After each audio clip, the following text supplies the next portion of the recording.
Chelsea FC is full of talent, but it's also full of a lot of rubbish too, and we've got to take out the trash. Many people have labelled Chelsea a bloated squad. I mean, we've got a lot of players. So we're going to be going through the entire squad and sorting it out. Right, we've got 5 tiers. We have love 'em for the players that we love, obviously, of the Chelsea. We have squad players, makes sense. We have not sure, because these are the players I'm not so sure, and I'll give explanations as to why I'm not so sure on them. Then we have loan, obviously they'll be going on loan. And then we have fire into the sun. Not just sell them, fire them into the sun.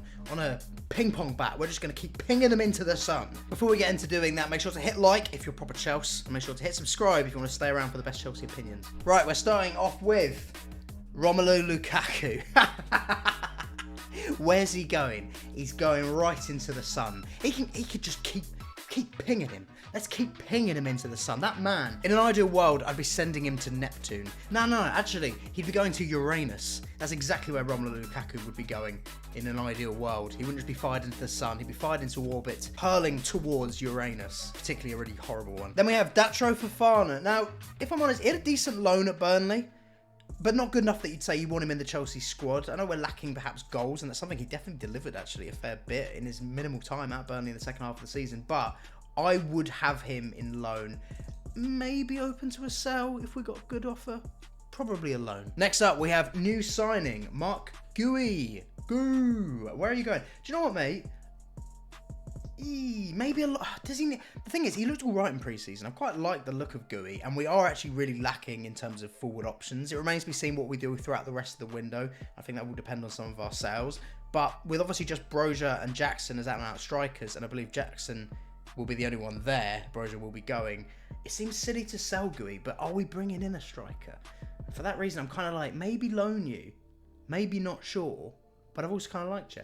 I think not sure for now. Let's see what the rest of our business is. Next up, we have Tyreek George, very talented winger. Looked brilliant last year within our academy. And he's had some minutes in pre-season. Not the most minutes, obviously, but he looks like an exciting player, but he could do with a loan. He could do with a real, almost an Amari Hutchinson loan, like what happened last year at Ipswich. He was sold for homegrown profit, but Tyreek George, hopefully someone that can be part of Chelsea going into the future, particularly when I think some of our wingers, it's kind of questionable. Then we have David Washington. Now, he needs to stop making films. Oh, you motherfuckers. Okay. Stop hanging out with Denzel and you know, start scoring some goals, maybe on a loan. He needs to go on loan. We bought him for quite a bit of money, to be honest, David Washington, and I feel like we've seen minimal minutes of him. Then we have Angelo. I like Angelo, by the way, and if it wasn't for the fact that we have such a surplus, really, of right-sided left footers, I'd be keeping him. I would loan him, but I genuinely would not be shocked if he plays minutes for Chelsea in the future. The only thing is, we've got Esteval and Kendrew Paith to come in the future. Obviously, they can't join for another year. And those are also right-sided left-footers. So it's a tough world for Angelo. He might be sold in the future. But I do like him. From what I've seen, he looks very cultured, very calm. Maybe not got the most goal threat. But in terms of his passing and his touches, I quite like him. Then we have Broja. And look, I'm sorry, Broja, you're getting fired into the sun. Not in an aggressive way, though. Like, on a nice flight. We'll send him on a private jet to the sun. Jettisoned to the sun. Clever words there. But yeah, Broja for me is just someone that's not good enough for Chelsea realistically. Even at Fulham, couldn't break in there. I think that injury really did a number on Broja, and I feel sorry for him in that regard, but I don't think he's good enough. I do think he's someone that needs to be sold for homegrown profit. Then we have Cole Palmer. Where's Cole going? Obviously, and he's in love with him. It's Cole Palmer. Cole Palmer could walk into my house. He could have absolutely desecrated all over it. He could have excreted all up on the walls. And I'd sit down and make him a cup of tea and say, well done, Cole. What? That's the type of player we're talking about. A man that I'd run through brick walls for. All the joy that he gave us last season in a horribly frustrating season. Cole Palmer is the bollocks. Here we have Christopher Nkunku. Now, this feels a new signing to me, despite the fact that this guy was signed in 2022 for Chelsea. That's when we had it confirmed. In late 2022, I feel like we barely saw him last season. But even in the minimal minutes he did have, he was bagging goals. And in pre-seasons, he's shown he can bag goals. Something Chelsea really lacked in recent years has been the fact that we can't finish our dinner. We don't put away our chances. Our players fluff chances for fun. That's how it's felt. It's been so frustrating. And this honestly goes back, I'd say, to when Conte won the league. Even when we won the Champions League, it was a story of we should have put Madrid to the sword by more, should have put City to the sword in the final by more. even those good Chelsea sides, they were frustrating in front of goal. It's been a long time since we felt clinical, and Christopher Nkunku is someone that can give us that. So I feel like he could be in here. He could very much be in here, but we haven't seen enough of him. So at the moment, it's like squad, because he's a weird hybrid of a player in the sense that he's not an out-and-out striker. He's someone who plays just behind, but that's kind of where Cole's going to play. So maybe you're going to have to play up front. Maybe you're intelligent enough to make it work. So Christopher Nkunku is someone for me that I really hope is in here very soon. But for now, he's in here just because he has to be part of the squad next season. But we have not seen enough of him to love him yet. Does that make sense? Of course it makes sense. Nicholas Jackson. Now, Nicholas Jackson is going in love him. I cannot, for the life of me, understand the amount of scrutiny and criticism Nicholas Jackson faced last season from rival fans, from the media, from whatever. This guy was bought for 32 million in a market where Darwin Nunez, a literal tall Timo Werner, is going for 80 million pounds. Højlund went for 72, and the guy didn't hit a Premier League goal till December. Jackson gives you all-round package. He's not clinical. The one thing I'd say about Jackson is he can't kick a ball properly in terms of he can't shoot properly. We've had, Drogbas and Costas. We know strikers who can put their foot through the ball. Nicholas Jackson is not that. I would not back him to finish a chance. He makes me nervy in terms of if he has a one-on-one, it's not a guarantee. And the best strikers, they are a bit more of a guarantee. But what he does guarantee is being very multifaceted in terms of every other aspect of his game. His hold-up play is good. He'll run the channels. He's a threat in behind.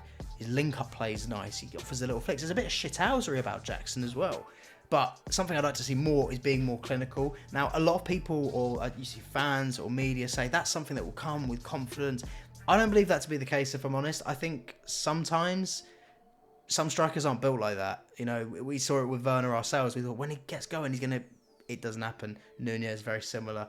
Jackson worries me in that regard, and maybe we need someone that's a bit more, give me goals now, that kind of player. And Nkunku could hopefully be that, but if not, maybe they are looking at an Aussie man or whoever. But Nicholas Jackson, for me, is a very, very talented footballer, and someone who could even play on the wing, I think, and that could work with Nkunku down the middle. So, yeah, absolutely love Jackson to bits. Now we have Noni Madueke. Now, Noni Madueke, for me, is getting better. I think you are seeing notable improvements since Noni Madueke signed in his decision making. I think he's more of a goal threat. I think sometimes he does things that attitude wise can wind fans up, and I understand that. Some of the, demanding the pen and things like that. I get it. But I do think he's a very good player, and one that definitely should start a number of games. And he's someone that will improve. He is young. I don't love him just yet, and I wouldn't always say start him. Like for the start of the season, I'd be looking at it going, maybe Palmer on the right, pack that midfield like against City. I wouldn't be thinking definitely Noni, even though he was impressive against City last night in the friendly. But yeah, for me, he's squad now. We'll see. Then we've got Mykhailo Mudryk. Oh, mate, Mudryk. What to say about Mudryk? Now, Mudryk would go in not sure. And I was someone, and still am someone, that very much believes there's a lot of potential in Mykhailo Mudryk. Not just because of glimpses we've seen on the pitch, it's actually more to do with his raw attributes. And that's what made Arteta a fan of him initially. That's why he was going for the fee he did. But those raw attributes, you can't teach that. You can't teach that. That's not something that's just something that the guy has. This unbelievable speed, but he's got no football brain. He can be the most headless chicken on the pitch watching him and be so frustrating. Sometimes he'll blast shots out the stadium and you're like, mate, your decision making, you need someone to wire into your brain and control every movement. Literally, like, he'd be the perfect player to be playing via a controller. He is the perfect example. Do you remember when Mourinho at Man United a few years ago about Luke Shaw? He said in regards to one of his performances that it wasn't Luke Shaw, it was Luke Shaw's body, my brain. That's what he was alluding to, basically, in that every instruction was very much meticulously followed by Luke Shaw. That's what Mudryk needs. That's what Enzo Maresca needs to be for Mudryk. He needs to be someone that's taught to keep making those runs in behind, because he could be such a threat. We even see ability in him in terms of his dribbling, but it's so inconsistent, or he doesn't know the right areas to do it in. Sometimes he'll do it in our own half and give it away, and you're like, mate, what are you doing? Do that on the edge of their box. But what I do like about him is he is direct. He is someone that does look to go forward, because we've seen a lot of times over the years people looking to pass backwards, and it's quite sickening to watch, to be fair, as a Chelsea fan. We've seen a lot of it. And Mykhailo Mudryk doesn't do that, but he also doesn't know what he's going to do, which is good because the defender doesn't know what he's going to do, but it's also bad for us because it could be anything. So Mudryk, yeah, is one of those ones for me where it's a big year for him. It's a really big year for him, and hopefully we can see a bit more footballing intelligence on the pitch, coached by Enzo Maresca. but that's needed this year. Next up, we have Anjorin. I didn't even know he was still here. Honestly, he feels like a fever dream, to be honest. I know he had minutes under Tuchel at one point, maybe even Frank, I might be right in saying, but I feel like it's fire into the sun at this point. I actually thought he had an obligation clause when he went to a Russian club a few years ago. Clearly not.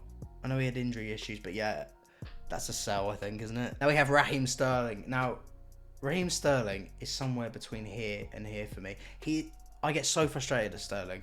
A lot of the time for some of that turning around, passing backwards. But then some games I'm like, you look class. You give us that threat in behind. You actually give us some goal threat, despite the fact he isn't the most clinical. He does take a few chances to bag, but he can bag chances that a lot of our other players can't.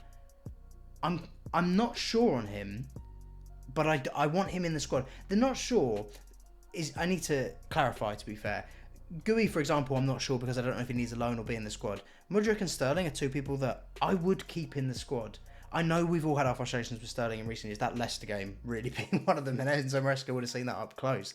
But I don't know, he does give us something. So for that reason, I'm kind of, much like I am with Mudryk, this is a big year for Sterling. Not for the same reasons. With Mudryk, it's a case of the guy needs more minutes, despite the fact he's actually not the youngest in the squad. He hasn't had a lot of game time in comparison to a lot of youngsters, so this is needed for his development. For Sterling, he's as developed as he can be. He's regressing, if anything, obviously. He was a better player at City than he would be now. However, he could be someone that does give us something. So for that reason, I'd keep him in the squad. But if it's another frustrating year, he'd have to go to the Sun, wouldn't he? But for now, I am going to go not sure. Honestly, he could have one of his performances, and I'll be putting him in there. He could have another really good performance where I go, oh, he's definitely in here. For now, yeah, in the middle. Next up, we have Romeo Lavia. Very impressed. Very, very impressed. Not just because of pre-season, where he's looked like one of our best players, but also the fact that Southampton, I always think there was that game at the Emirates where they drew 3-3, and he came off at 3-1. Southampton were 3-1 up, and Lavia came off. Game changed. Arsenal couldn't pull it back to a win, but Romeo Lavia that day was unbelievable. So press resistant, strong, passing ability there. He is such a good midfielder, and we didn't get to see him last season. We saw him for about a jog for about 10 minutes against Palace, and that was it for our 60 million midfielder. So I'm looking forward to seeing much more of him next season. But for now, he's not in the love him, obviously, because we've seen about 10 minutes in real time. Next up, we got Renato Vega. He's got nice hair. Not sure about him, though. Haven't seen enough of Basel. Neither of you. Don't lie to yourselves. Then we have Moises Caicedo. Moises Caicedo goes in love him for me. I absolutely think he's class. And last season, another one. Knocked by media because of a crap debut at West Ham. I can't lie, I was at that game. It was dreadful. Not the best start to his Chelsea career, but he did settle. And the last 6 months of the season, he was excellent. Like, genuinely excellent. One of our better players throughout the season, I felt. And he's someone that should only get better, particularly with his age. But because he's more comfortable now. So I'm excited to see more of Moises Caicedo ending that season with that goal of the season to contender, certainly for Chelsea standards. We got Casadei. Casadei looks like the Annabelle doll. Hello, I'm Cesare Casadei. I play for Chelsea. He's a freaky looking motherfucker. But he was on loan at Leicester, obviously with Enzo Maresca actually last season, and I'm not sure about Casadei. The way I look at Casadei is he's kind of like a big head on a stick. I don't really know what he does other than the odd header, so I'd sell him. I would sell him. Do you know when you just get a vibe with a player, you think you're just not good enough, mate? Like, that's just the reality of it. Like, I can't pretend. I can't sit there and go, maybe a loan will work. Maybe if they coach you like this. Casadei for me is someone where I just look at it and think, yeah, I don't get it. Now we have Conor Gallagher. Well, they want to fire him into the sun. Do I want to fire him into the sun? No, I don't. I don't want to fire into the sun. I do understand the sale. Look, I don't like the whole freezing out aspect of things. But what I would say about Conor Gallagher is, if we want to play this possession football, whether you agree with it or not, I don't think he suits that in the slightest. Conor's best attributes are out of possession. His work rate off the ball. On the ball, he can get you the odd goal. He can deliver occasionally, but sometimes his passing's really iffy. Basically, on the ball, I'm not a big fan of Conor Gallagher. Out of possession, I'm a really big fan of Conor Gallagher. But what we're trying to do, he would just be a squad player for me. But I'd keep him as a squad player. I wouldn't sell him. Like I said, I get it. I get it's homegrown profit. It depends where you're allocating those resources. Are you allocating that on an out-and-out goal scorer? I don't know. But I wouldn't be rushing to sell Conor, put it that way. Really superseded my expectations last season. I'd keep him in the squad. I love him as a character. As a player, I kind of look at him as a squad player. but then they look at him down here. So I'm just going to stick with squad. That's where I'd keep him. I wouldn't start him if everyone was fit, but I would have him. In fact, I think the best comparison I can think of for how I see Conor Gallagher. Do you remember years ago when we'd have John Obi Mikel, when we'd have a really good midfield, you know, Lampard, Ballack, Essien, whatever, and 20 minutes to go, we'd be 2-0 up, and Mourinho would go. Mourinho wasn't there so much, it was Ballack, Essien, Lampard. Actually, no, he was, but Mikel was very young. Either way, look, a load of managers basically would go, oh, it's 20 minutes to go, we're 2-0 up, it's time to put John Obi Mikel on and kill the game. That's how I look at Conor Gallagher, but as like an attacking version of John Obi Mikel. Like John Obi Mikel would receive the ball, a lot of sideways passes, a lot of backward passes, but you know, take the sting out of the game. Conor Gallagher, if you shove him on at 70 minutes when everyone is cream crackered, they are knackered. Conor Gallagher running at you then, after 70 minutes of football running around, would be horrendous. That would be a frightening sight to see him charging at you, fully charged Duracell bunny Conor Gallagher.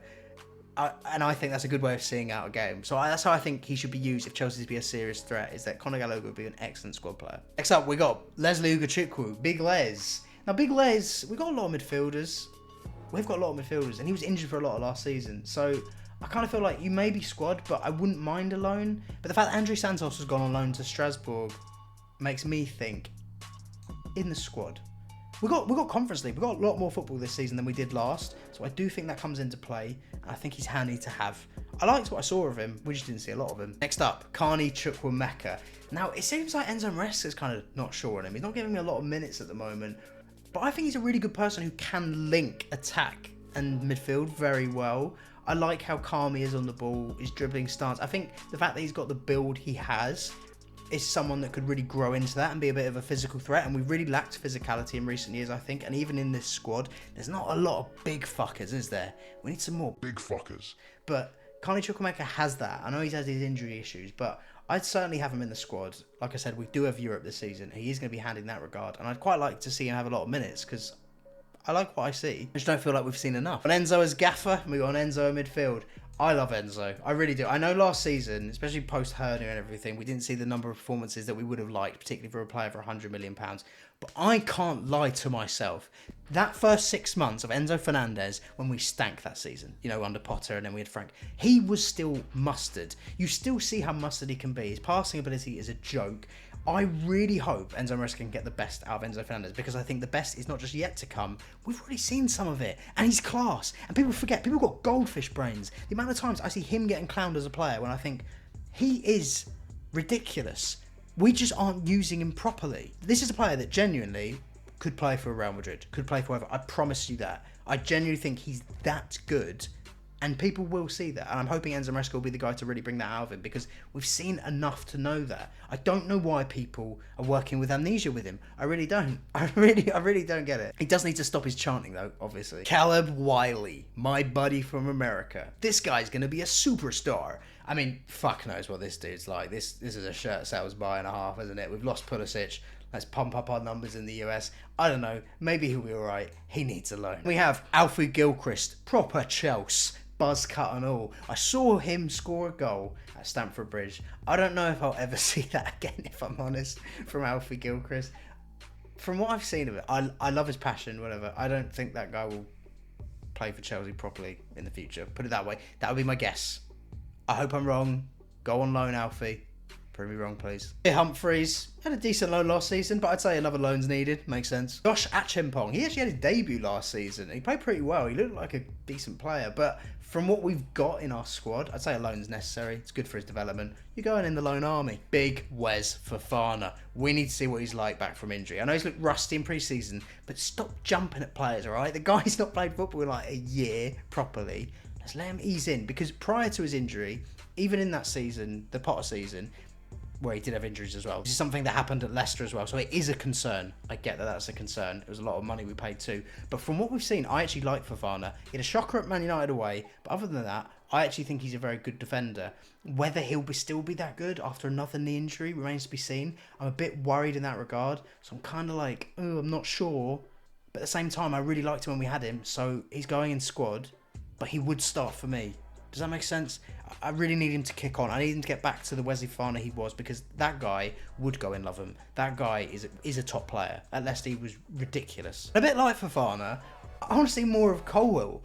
at centre-back, more importantly, because we saw him at left-back last season under Poch, and how brilliant he was at Brighton, and we know he can be with some of his passing. I do think physically he needs to get better at competing with headers. I remember going United away last season, McTominay bullied him for one of those goals.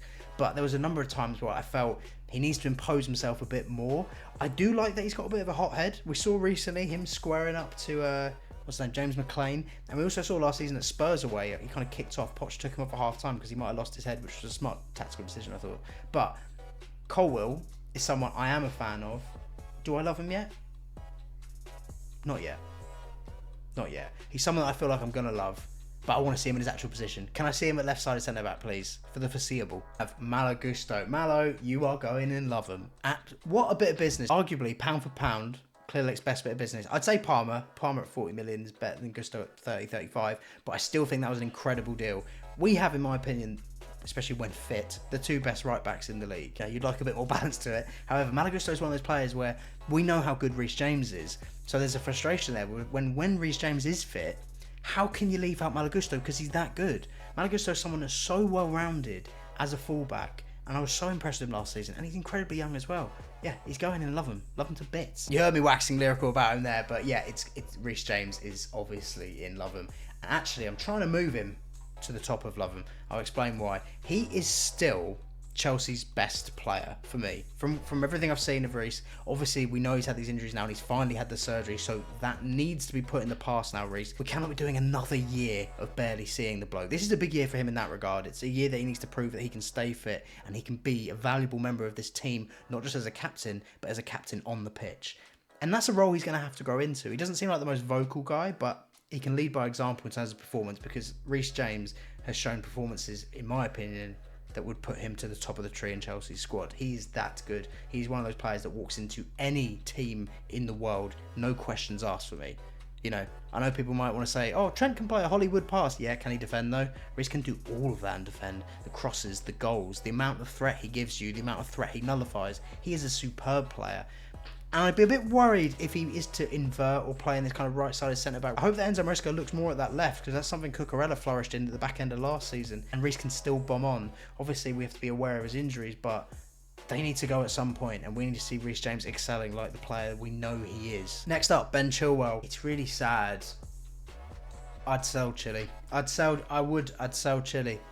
It is sad watching him look so much worse since that injury, because at left wing-back, under Thomas Tuchel, Ben Chilwell was class. There was a period where he was scoring goals like every week prior to that injury, actually, against Juventus. And that was devastating for him, and I just don't feel like he's ever fully recovered at all. This is a bit like if in a year's time Fofana hasn't looked good and Fofana has continued getting injured, I'd be kind of sticking him maybe towards the sun, because Chile for me is one of those ones where I think you're done. I think at this level you're done, when I bear in mind the options that we have. I'm not against him staying in the squad as a backup, by the way, but Chile wouldn't really be seeing many minutes if I was manager, put it that way. I don't think he's comfortable enough on the ball. I think he's lost that athleticism he had when he could bomb up and down prior to that injury, and as a result, you don't get the same goal threat. So yeah, for me, Chile's got to go in the bin. Next up, Trev. Goodbye, my Trevor. I'm sorry to torture you with my singing there, but yeah, I like Trev. Trev, for me, would be a squad player. I'm not massive, again, a bit like Connor, I'm not massively against his sale. I understand it from a profit point of view. I understand that he's not someone they would think would start. He'd be the first name on the team sheet in that regard. I wouldn't fire Trev into the sun. They will.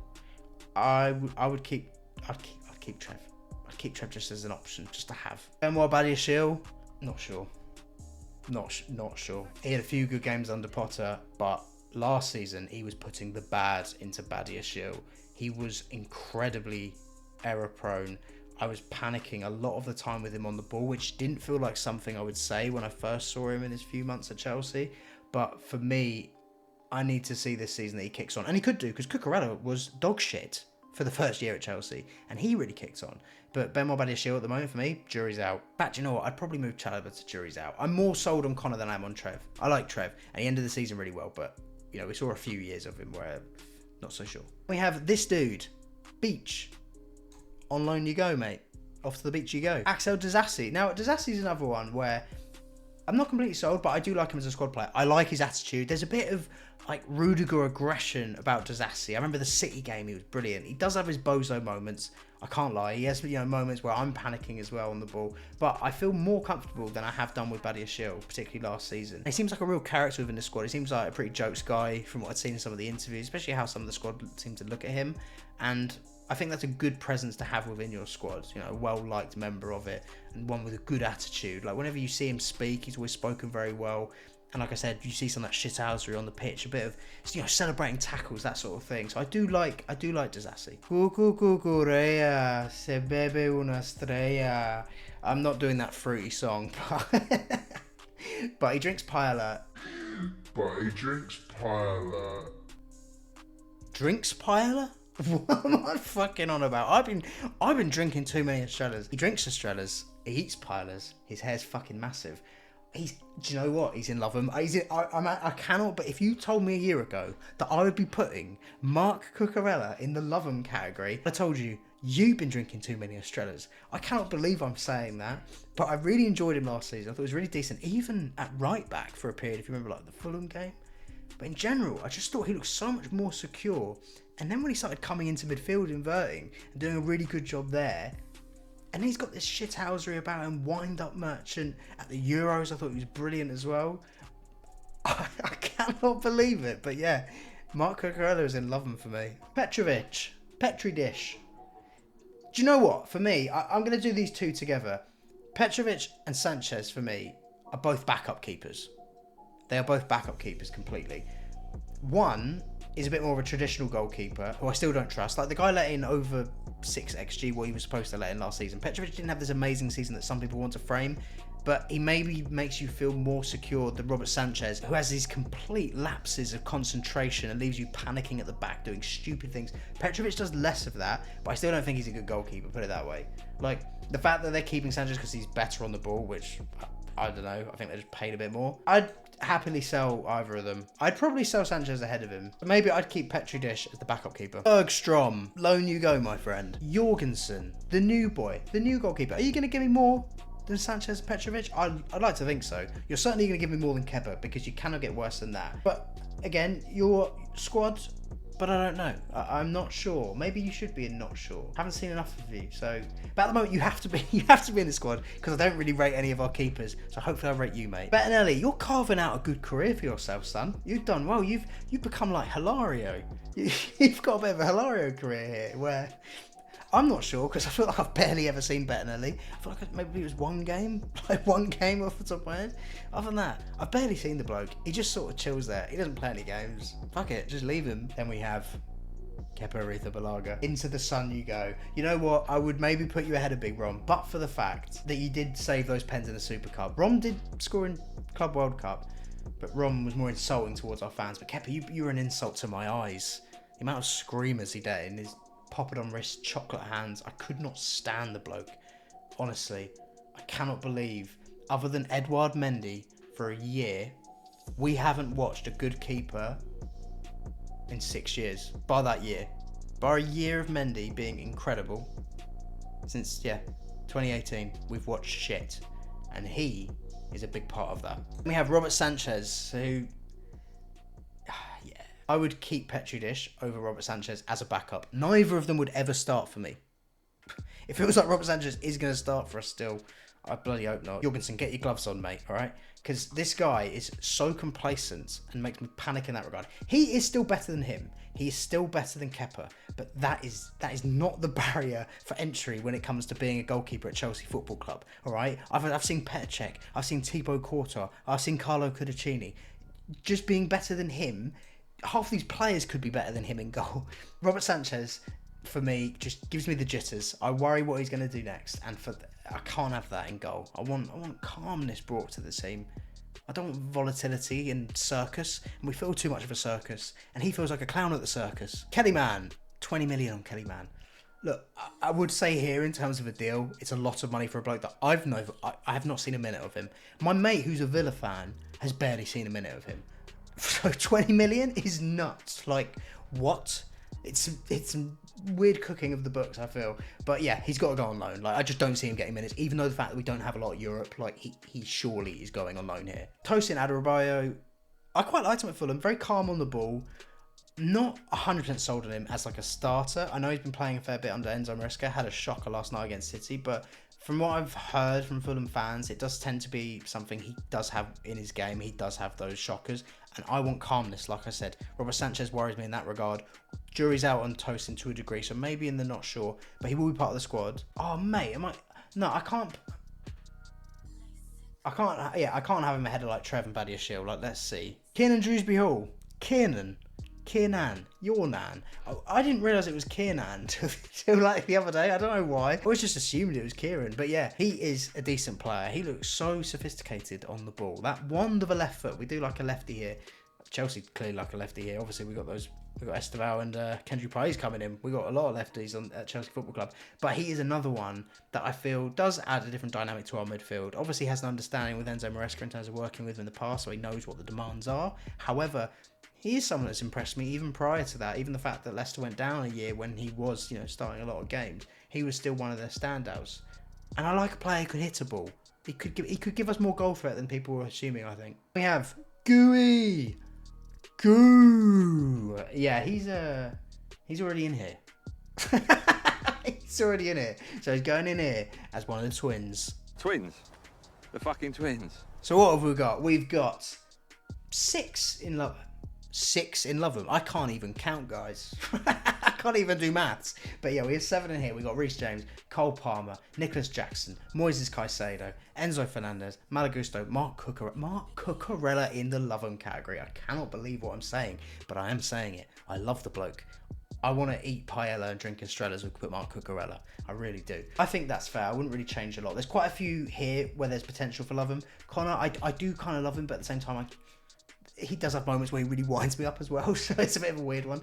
Noni could potentially, if he irons out some of the creases within his game. Same with Zassi could grow on me, and Kunku we want to see more of. A lot of these, it's a bit of a case of let's give them some time and this opinion might change. These guys, I think it's all fair. I don't think there's much debate to be had in regards to some of these loans. I know people would like to see maybe Tyreek George get minutes in the Europa League, but I think for his development, it would be better for him to go on loan realistically. And into the sun, these boys go. But particularly like these two. These guys, like, I just want to sell you. I don't want to fire you into the sun. That sounds too violent. But yeah, let me know what you guys would change. Do you think that's a good strategy going into the new season? I've trimmed down the squad. I've trimmed some of the fat from the squad. For Big Fat Rom being one of them, right? So we're sorting it out. And who would you actually bring in for Chelsea? That's something I'll definitely be looking at this week in a video in terms of who we should target for the rest of the window. Maybe when we've used some of the homegrown profit from some of these boys on this list. But yeah, let me know what you guys think. Make sure to hit like, hit subscribe. All that stuff helps me out a lot. I really appreciate it. It genuinely is nice to hear that people don't think my video is dog shit. So it's nice to give you guys a bit of entertainment in that regard. And I'm actually excited about next season. I know there's a lot of negativity at the moment, particularly like last night about our pre-season. But realistically, guys, it's pre-season. It's there for them to get their fitness up. It's there for them to tour America and bring the brand up. Like, it's not the be-all and end-all. We've seen Chelsea have a great pre-season last season and then start the season awfully with 1 win in 6. So let's not panic. Let's actually enjoy next season. We ended the season really strong. If we can start the season in a similar vein, we could really be cooking. I think we've got a lot of nice players here that we could really cook with in the future. So yeah, make sure to hit like, hit subscribe. Again, I'm letting you know, reminding you, up the Chelsea.